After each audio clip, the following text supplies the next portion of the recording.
go do some errand running and everything, and lo and behold, I see that Kamala Harris is doing a speech in North Carolina. So after getting back and making sure I was all set up to go, it appears that I have the ability to do a little reaction. So I heard bits and pieces, like very, very little of her speech. I heard more of the woman that introduced her, and it's not that important because that woman's not running for any office. So let's see what the actual candidate has to say. So come along and join me.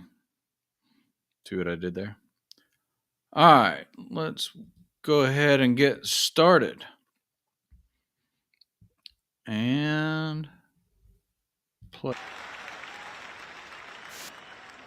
And now, it is my joy. It is my honor to welcome to the Queen City of Charlotte the next President of the United States,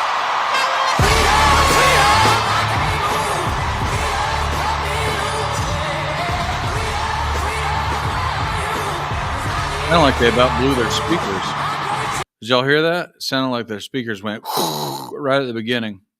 It's not my speakers that make that noise.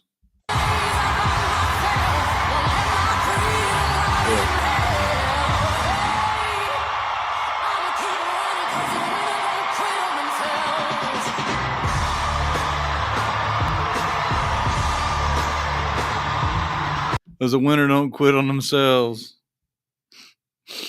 But what happens if somebody makes that person quit? Does that still mean they're not a winner? They don't quit on themselves, but they could be forced into quitting. Cool story.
Like she's making up for all the laughter time that she didn't get the other night during the debate.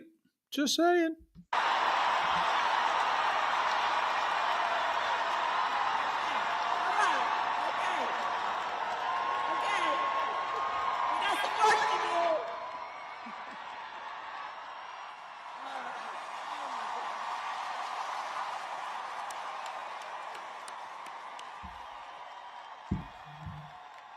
Are we going to do this, North Carolina?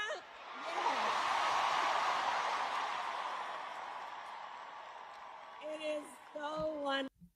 It didn't take her long to get into that Southern vernacular that she definitely didn't grow up with. We're going to do this. Come on now. Wonderful to be back in Charlotte. I want to thank you all. Can we give it up for Stacey for telling her incredible story?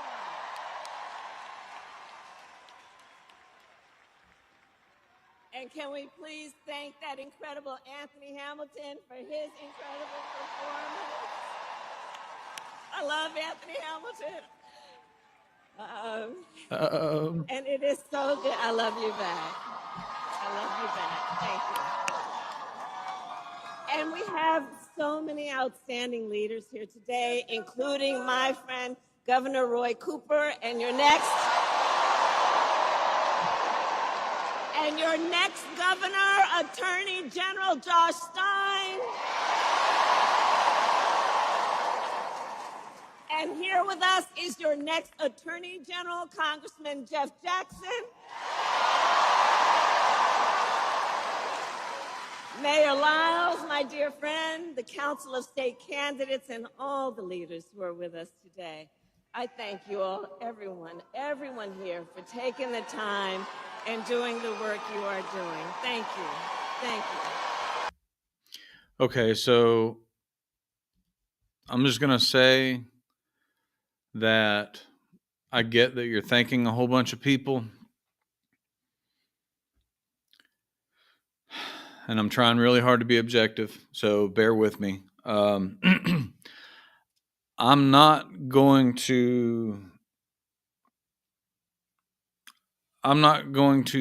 speak out of pocket. I'm not going to, I don't believe, be unfair. However, I'm going to call out some things if I need to. And so, you can tear me up in the comments if you want. Hold on just a second.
I'm back. Let me set that over there. Okay, so back to what I was saying. I'm going to be as fair as I possibly can, and we'll see where we go. All right? Without any further ado, I'll go back and get this kicked off. Thank you. Thank you. Thank you. All right. So here's the thing. Okay. We got a lot of work to do. True Okay. statement. So North Carolina, you probably know. Please have a seat if you have a chair. 2 nights ago, Donald Trump and I had our first debate. What was the joke? I missed it. Right. So here's the thing. Okay. We got a lot of work to do. Okay. So North Carolina, you probably know. Please have a seat if you have a chair. Was she amusing herself because she said, if you have a chair? Y'all, can we not see we're being pandered to? Please. I mean, she's going to pull out the hot sauce next. What's going on? Okay. So North Carolina, you probably know. Please have a seat if you have a chair. Nobody's 2 laughing. nights ago, Donald Trump and I had our first debate.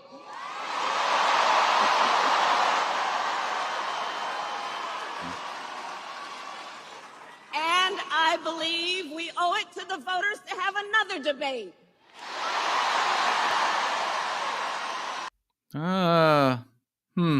Now she wants to debate all the time. Cool. Because this election and what is at stake could not be more important.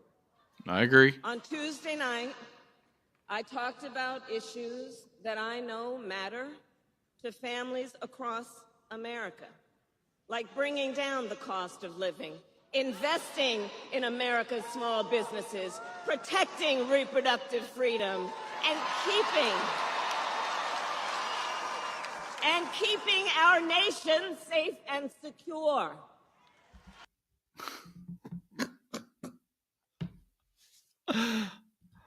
Yo, this accent's killing me. Secure.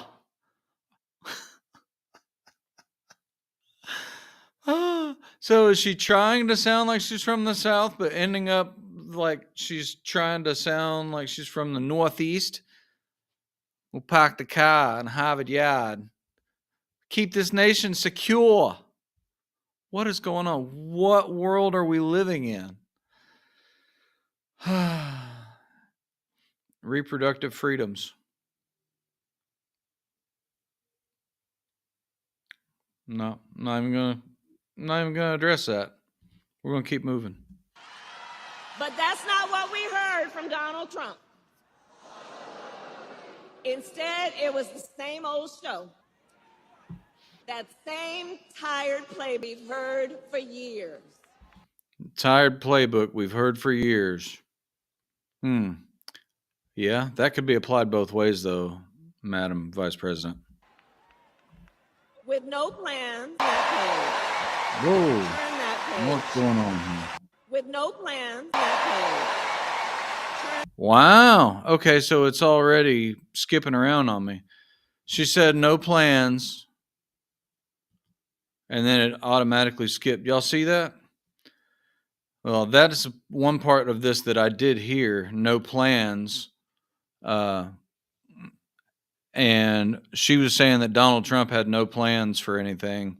Meanwhile, her plans got posted to her website the night before the debate.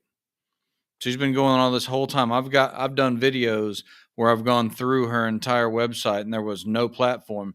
Meanwhile, Donald Trump's page has had a platform on it pretty much from jump and with multiple ways to get to it. So, that's interesting.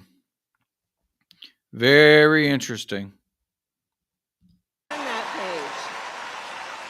page. She's talking about turning the page. Remember, she's currently in office. So turning the page, something new. This woman is the status quo. She's the status quo. Current administration. Because Biden-Harris administration. To your point, America is ready for a new way forward. Agreed. Away from the current administration. We are ready for a new generation of leadership that is optimistic about what we can do together. That is why Democrats, Republicans, and independents are supporting our campaign.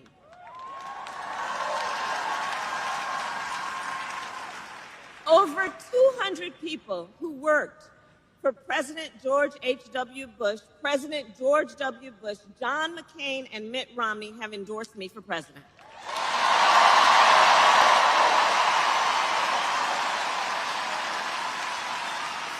Former Vice President Wait a minute. Dick Cheney and Congress Bush, John McCain, and President George H. Over 200 people who worked for President George H.W. Bush, President George W. Bush, John McCain, and Mitt Romney have endorsed me for president. So the people that Donald Trump has been at odds with for decades endorsed his opponent. It's not exactly, shocking news.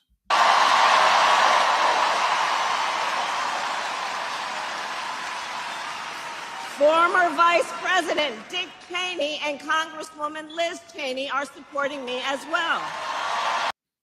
One of those people that you named was George W. Bush. Donald Trump beat his brother's brains in verbally during the debates back when he was running the first time. And it's no wonder that George W. is not happy with Trump, especially after what he did to Jeb Bush. And is it any shock that George W. Bush's vice president, Dick Cheney, is following suit? Come on, y'all. Put it together.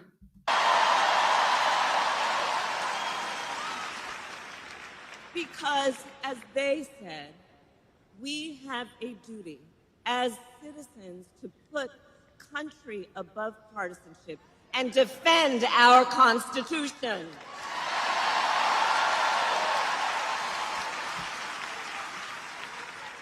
And that is my pledge to you. I will always put country above party, and I will be a president for all Americans.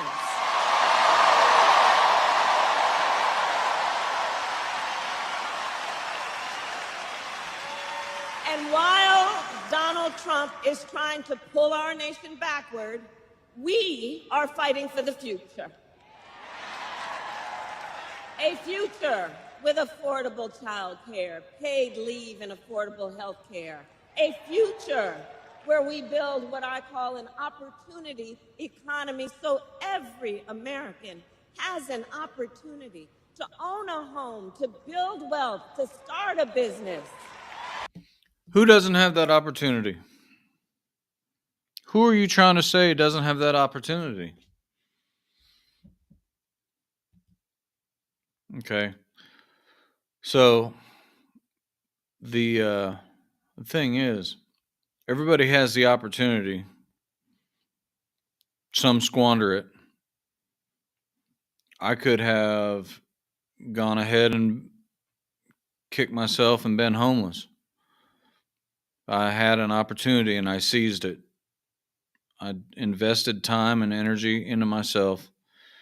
I joined the military. I gained skills. I gained knowledge, got an education. Now I am where I am. Everybody has the opportunity. I don't know what she's talking about, but again, if we don't get past generic platitudes, we're not going to know. Nobody knew any kind of plan of hers at all until the night before this last debate. So she's being disingenuous at best.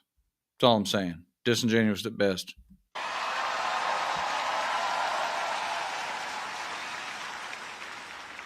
And I talked about it the other night. I love our small businesses. I really do. I love our small businesses. And many of whom are here. And the thing about our small businesses is they are, so first of all, my mother worked very hard, and there was a lady who helped raise us who was a second mother to us, Miss Shelton, and she was a small business owner. And I grew up then understanding who our small business owners are. They're leaders in the community. They're civic leaders. Are you telling me this is the same woman that came out of the debate as eloquent and didn't really stumble much, didn't really stammer much, didn't stutter? She didn't answer very many questions, if any. But are you telling me this is the same woman? Does that make sense to anybody? Hire locally. They mentor. They're part of the fabric of the community. And I know they are the backbone of America's economy.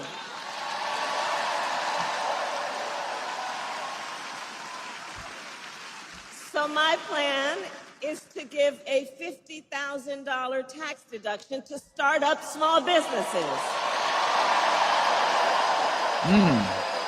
Who's picking up the tab for that? Because, not everybody started out with $400 million on a silver platter and then filed for bankruptcy 6 times.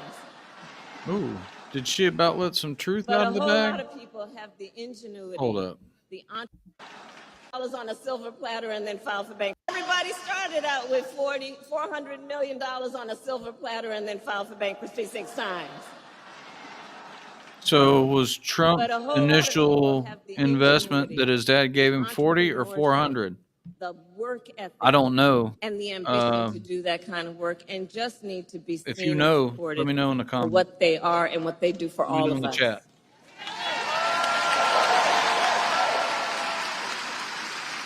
An opportunity economy. We need to build more housing in America.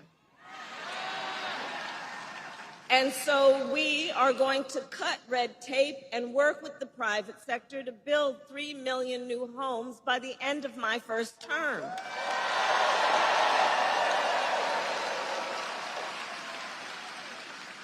I have a plan to lower the cost of living for America's families on everything from health care to groceries. Under my plan, more than 100 million Americans will get a tax break, and thousands of dollars of your hard-earned money will go back into your pockets, including $6,000 during the first year of a child's life.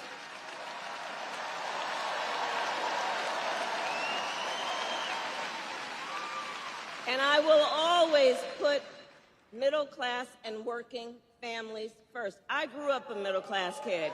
I was raised by a hardworking mother who saved up, and by the time I was a teenager, she was able to afford to buy our first home.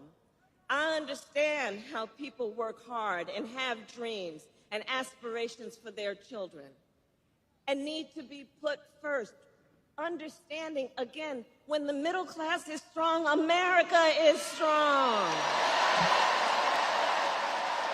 America is strong.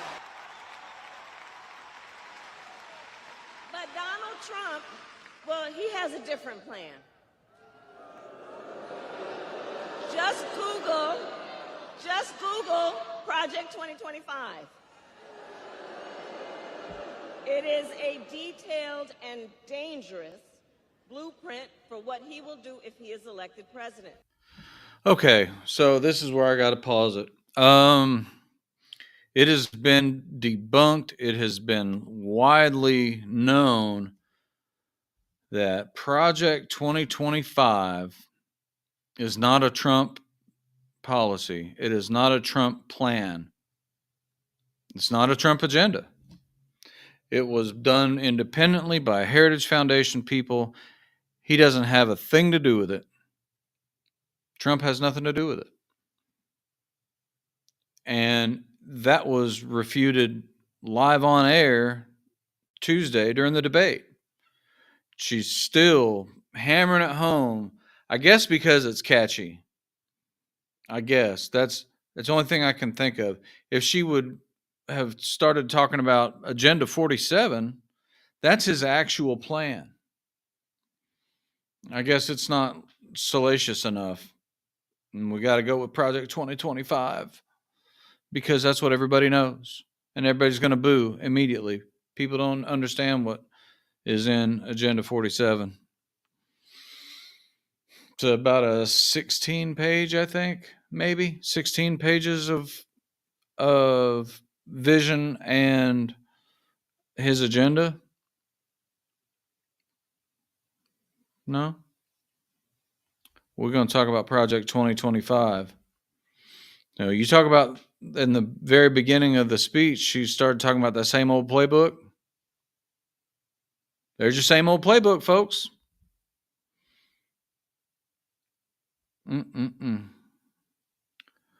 Well, let's keep going. Just remember, do your research, people. Do your dadgum research. Trump and Project 2025 are not the same sentence. They're not in the same realm. He's refuted it over and over. Donald Trump will give billionaires and big corporations massive tax cuts and cut corporate taxes by over $1 trillion, even as they pull in record profits. He will add more than $5 trillion to the national debt. He intends to cut Social Security and Medicare. That's a lie. Look at his agenda and look at the things he has said. His intention is to not only not cut them, but also to reduce taxes on those benefits. Lies. And everybody's just booing. They're going right along with it. And he wants to impose what is, in effect, a national sales tax. I call it a Trump sales tax. Nobody cares what you call it.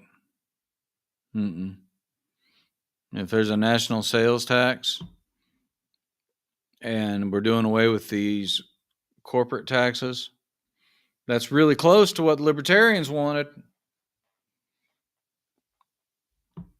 Fair tax. So I'm really not mad at that position if that's what it is, but now she's been lying so much I can't trust her. So I'm going to have to do what most people should do and do my own research. Thank you for that. Because it will be a tax on everyday basic necessities, which the economists have measured will cost the average family nearly $4,000 more a year. And the top economists, they've previewed our plans. They've reviewed them. Goldman Sachs says my plan would grow our economy and his plan would shrink it.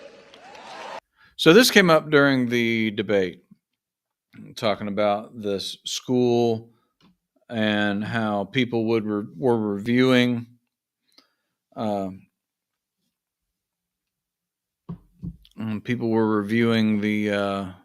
the plan, and said that if Donald Trump became president, that it would cause record inflation.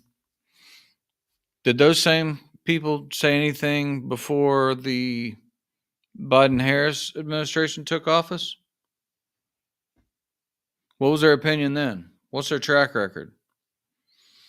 Now, if they think that the vice president is going to just keep stepping forward with what's been going on for the past 3.5 years, I don't know. Their opinion seems a little shaky to me. So, yeah, we will see. I can't. I mean, it's zinger after zinger over here.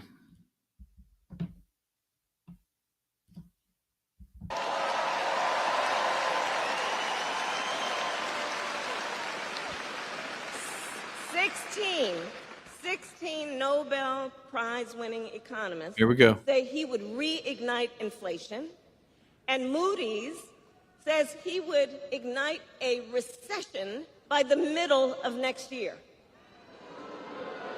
What did they say about y'all's He talks a big talk, administration? but when folks review the numbers, highly respected folks, that's what you learn about him. That's what you learn. And North Carolina, on top of all of this, Donald Trump intends to end the Affordable Care Act. And as Stacey mentioned, you heard what he said in the debate. He has no plan to replace it. He said, Well, there's the laughter. Concepts of a plan. Are you? Concepts of a plan. Y'all, I can't make this up. I'm going to be good. Even the concept of a plan is more than she had on her page up to about 24 to 48 hours prior to the debate. That's fact. You all watched the debate. Oh, boy.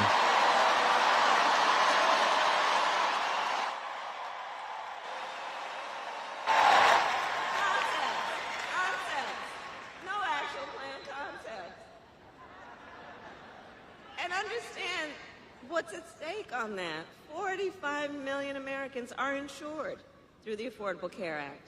And he's going to end it based on a concept.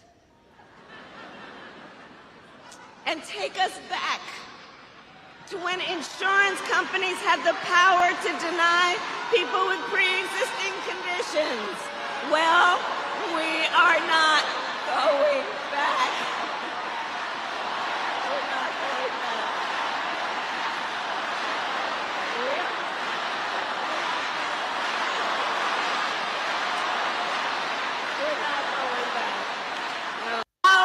a fight for the future, and it is a fight for freedom.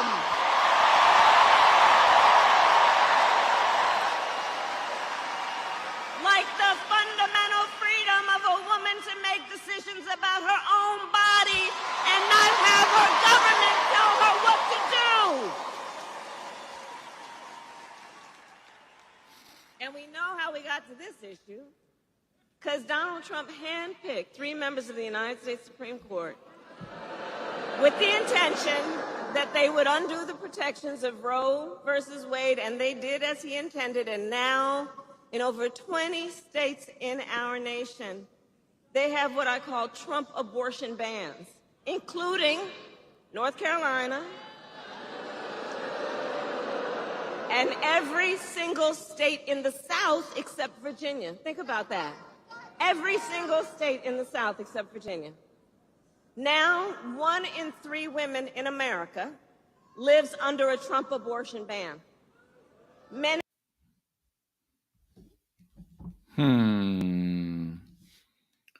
All right. On the spot fact check. I'm just doing what everybody else can do right now. Trump ban.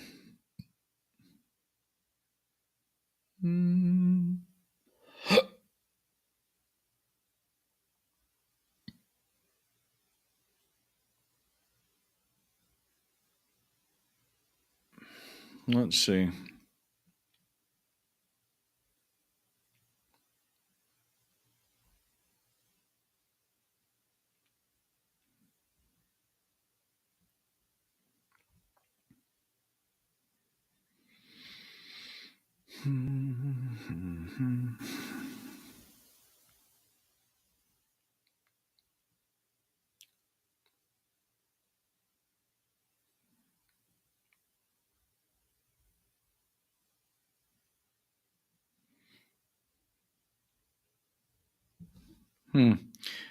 April 8th, from exactly what he said in the debate this week. He believes it should be left to the states. This is off of the AP.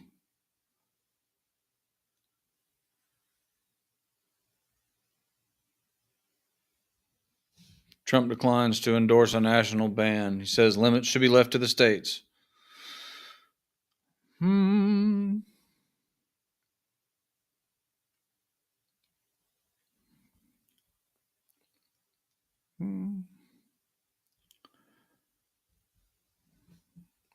That was the AP. Let's see here. CNN 2 days later.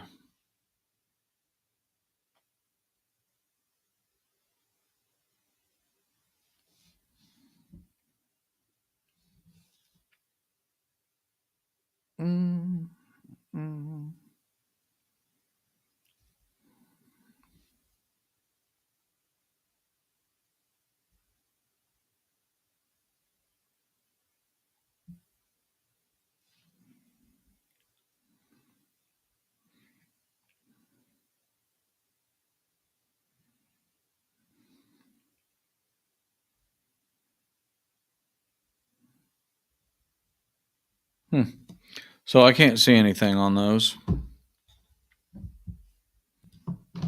Sounds kind of suspect. The man said he's going to send it to the states. But we know what hot button issues get people going. With no exceptions, even for rape and incest. It is immoral. That is absolutely opposite of what he said. And I know we all here understand. He has repeatedly said that he is for those exceptions: rape, incest, and life of the mother, which she didn't talk about that one. Y'all be very careful what you believe. And agree, one does not have to abandon their faith or deeply held beliefs to agree. The government should not be telling her what to do with her body. Whoa.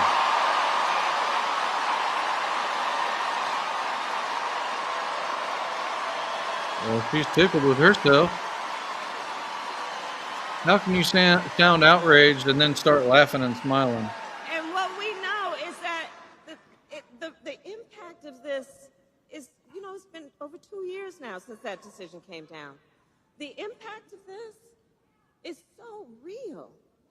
It's affecting people every day just based Wait on a the minute. stories we know. How long ago?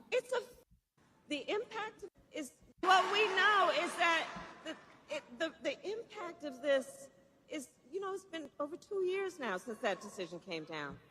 Over 2 years. How long you been in office? You guys have been in office 3.5 years. So you can't or won't do anything about it while you're in office. What's going to change when you get elected? Come on now. Make it make sense, people. The impact of this is so real. It's affecting people every day just based on the stories we know, and there are so many stories we don't know. Think about it. Because of Trump's abortion bans, women are being refused care during miscarriages. Some are only being treated if they develop sepsis. And when So everything that she's saying, I can't believe in because she prefaces it on a lie. Maybe I'm wrong. Maybe they do exist. I don't know. But all I can go off is what the man said and what I can find from AP and from CNN. Wow. when asked on Tuesday night, Donald Trump refused to say that he would veto a national abortion ban. You remember that? He refused to answer that question. What he said was it's not even an issue because it's not a federal issue anymore. The overturning of Roe v. Wade sent it back to the states. It is for the state governments to decide. Just like with many other issues that are going on in the world right now, the most impact that you can have as an individual citizen is with local governments, state and local governments. So that's what you need to really focus on as well. They are trying so hard to take something that was put to the states to handle. They're trying so hard to claw and scratch and get that control back because that will help bloat the government.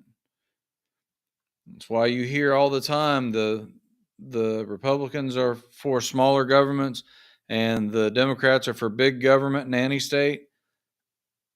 There's no clearer example than that right there.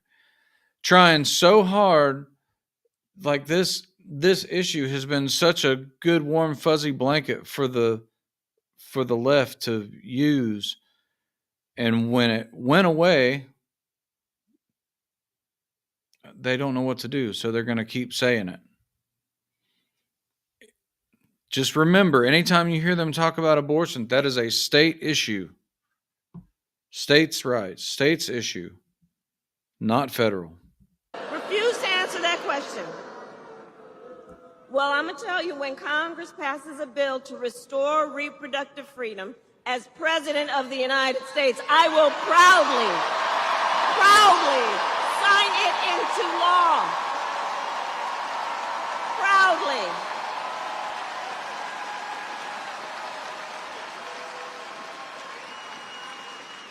And across our nation, we are witnessing a full-on assault on other hard-fought, hard-won fundamental freedoms and rights, like the freedom to vote, the freedom to be safe from gun violence, the freedom to breathe clean air and drink clean water, and the freedom to love who you love openly and with pride.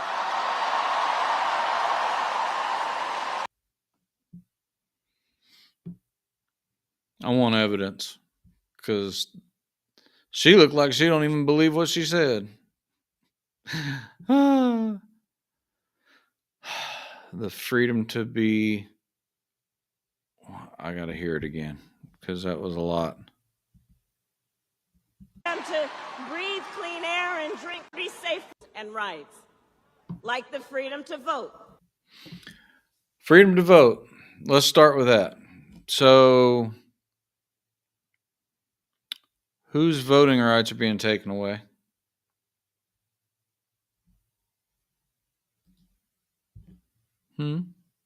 Whose voting rights are being taken away? Are you saying that because people want to have it mandatory to show an ID, that's infringing on voting rights? Because, all those people, they don't know how to get an ID. Who do you know that doesn't have a driver's license or an ID that's above the age of 18? Who? I guarantee you, every one of the people that are sitting in that audience right there probably had to show an ID if they're of age. The people that had to show an ID at the DNC in Chicago, I guess we weren't worried about them then. So if that's where you're going with it, that's a mistake. So voting rights, I challenge you to show where people's voting rights are being taken away. The only people who's taken away voting rights are the 14 million people that voted in an election, in a primary election for the incumbent Joe Biden, and ended up getting force-fed Kamala Harris because of a financial issue. Tell me I'm wrong. 14 million people, y'all that voted for Biden and just lapping it up right here behind Kamala Harris, I feel for y'all. Because you're not getting the candidate you voted for. That entire primary process was disingenuous at best and downright crooked and evil at worst. So that's the people's voting rights are being taken away. Answer my own question. She looks like she's sucking on a lemon with that one. The freedom to be safe from gun violence. The freedom to be safe from gun violence.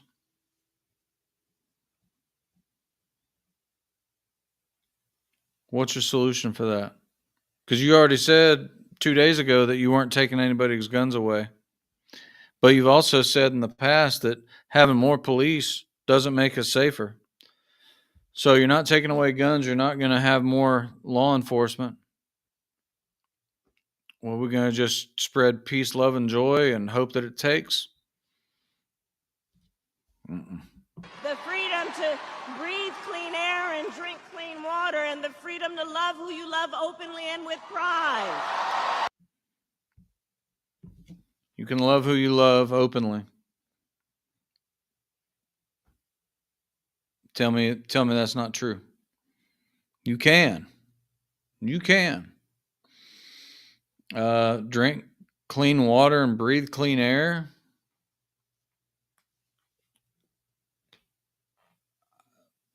Again, I don't know how these are under attack. Someone please let me know.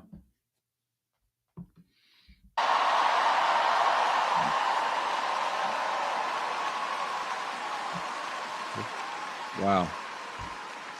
And North Carolina has a history of the point I'm about to make. Generations of Americans before us led the fight for freedom.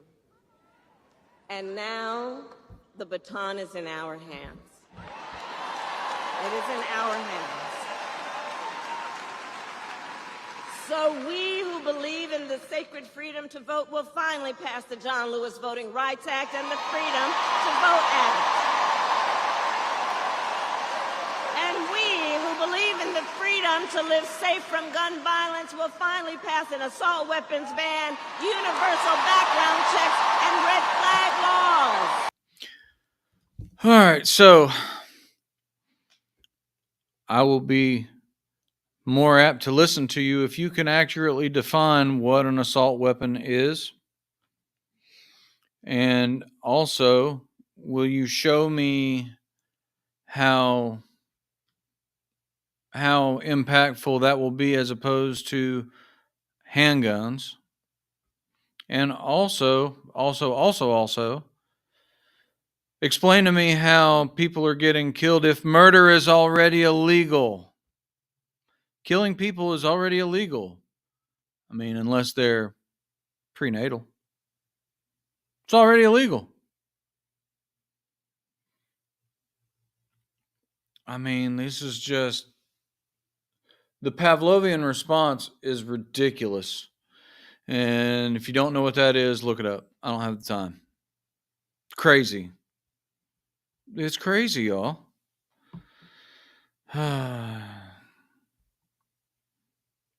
I really need to look more into this John Lewis Voting Rights Act to find out what it is that's trying to be shoved down the throats of the American public.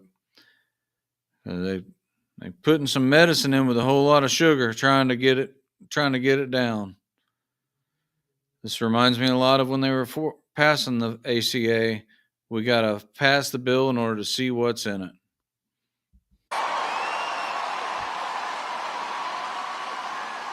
Look, can and see the crowd again. At least the first few rows. So much is at stake in this election. So much is at stake in this election. And understand, this is not 2016 or 2020. For a number of reasons, including why the stakes are higher, because 2 months ago, the United States Supreme Court basically told the former president that he will effectively be immune no matter what he does in the White House. That is a lie. That is an outright lie. And she threw the word basically in there, but it is qualified immunity. It's immunity from any kind of civil charges or criminal charges based upon acts done in the official duties of the presidency. And it's not just Donald Trump, it's to anybody that's a president. Same thing with law enforcement. They have qualified immunity. Military. If you are in the military and you are in war and you blow up a enemy combatant stronghold, or if you are the commander in chief and you order military in to go take out enemy combatants, you can't be charged with murder for that. That's an official duty. And I hear this all the time, and it drives me nuts because it's not just specifically for Donald J. Trump. It's for the office of the presidency. In other words, you're fighting to get that same kind of deal for yourself. Think about that. Think about that. Just imagine Donald Trump with no guardrails. Not true. Right?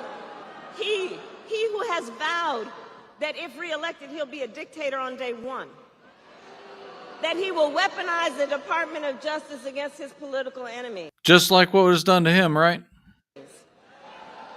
And has called for the, quote, termination of the Constitution of the United States of America. Think about that. Yeah, okay. And let us be very clear. Somebody who suggests we should terminate the Constitution of the United States should never again stand behind the seal of the President of the United States. What about somebody who usurped the standing candidate? No matter how, I mean, come on, y'all. Never again. Never again. Never again. And you know, one of the points that I mentioned on Tuesday, so the people who served under him at the White House, who saw him every day, right? His national security advisor, his defense secretary, his chief of staff, and his vice president, all have warned, all who worked with him every day in the White House, sat with him in the Oval Office, have warned America, Donald Trump is not fit to be president of the United States. and should never again occupy our nation's highest office.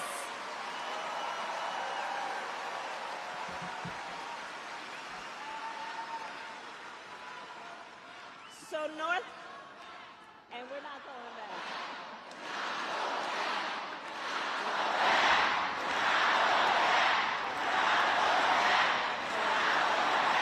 So it comes down to this. It comes down to this. We are here together because we love our country. We love our country. I'm going to prove that. And we understand the awesome responsibility that comes with the greatest privilege on earth, the privilege and pride of being an American.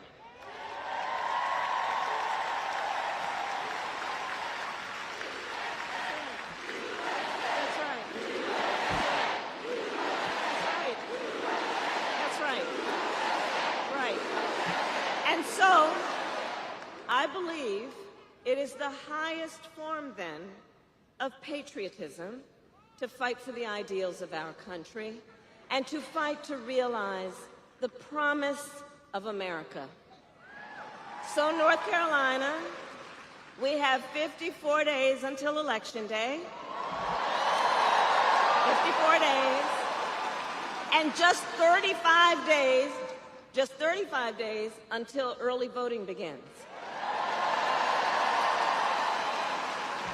And it's not only the presidency that's on the ballot. There are many important races, including Josh Stein running for governor.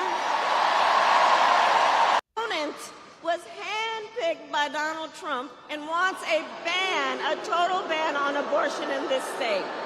Right. So these are the stakes in this election. Up and down the ballot. Up and down the ballot. But we know the power is with the people. The power is with the people. And your voice is your vote, North Carolina. Your vote is your voice. And we know, here's the thing also, we are loving our campaign, aren't we? We are loving this campaign. We're having a good time. We're having a good time. I know that. But here's also the thing. Ours will be a very tight race until the end, okay? It's going to be a tight race until the end, and we are the underdog. Understand that. We are the underdog. I believe you meant to say incumbent. There are powerful forces trying to convince people that their vote doesn't matter. There are powerful forces here, too. Like the 14 million people that didn't vote for you in the primary? Like the millions of people that didn't vote for you in the 2020 primary? Yeah, those people's votes, they definitely don't matter. You're right. But I say all that to say we've got some hard work ahead of us. But here's the thing I love about everybody here. We love hard work. Hard work is good work. Hard work is good work. Hard work is good work. And with your help, we will win in November. We will win. We will. We will win. So, North Carolina, today I then ask you, are you ready to make your voices heard? Do we believe in freedom? Do we believe in opportunity? Do we believe in the promise of America?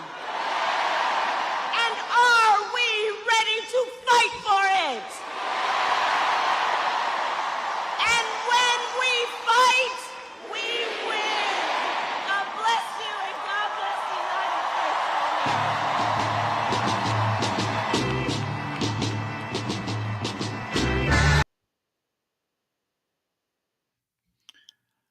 Wow, that was a lot. I know I made a comment very early on about hot sauce. There was a Hillary Clinton moment when she was on the air doing an interview with the Breakfast Club. And yeah, if you do a little bit of a search, Hillary Clinton Breakfast Club hot sauce. You'll find it. And that'll explain what I said earlier. Y'all, the pandering and the falsehoods have hit a fever pitch. I hope that you're with it enough to realize when you're being snowed, realize when they're gaslighting you. We already have freedom to clean air, clean water. We already have the opportunity to get education. We have the opportunity to invest in ourselves, invest in our businesses, invest in others. Opportunities are like open doors. They only matter if you go through them.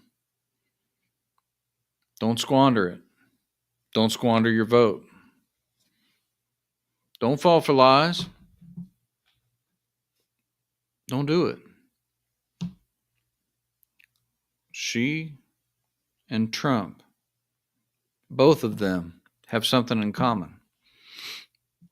No matter what you do, no matter who you vote for, they are still going to be a person just like us. Just like us.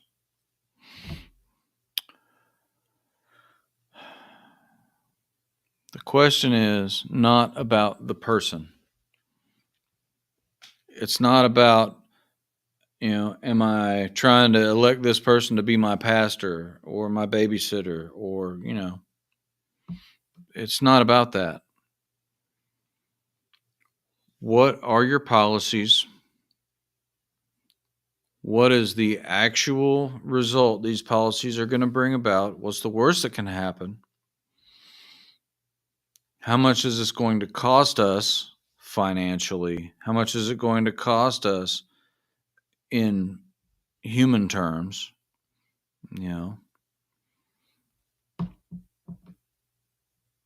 And if people aren't following the law, were they magically going to follow more laws? You can't pass more laws to get lawfulness. You can't tax your way into success. Can't borrow your way into financial freedom. But you can tax yourself right into a recession.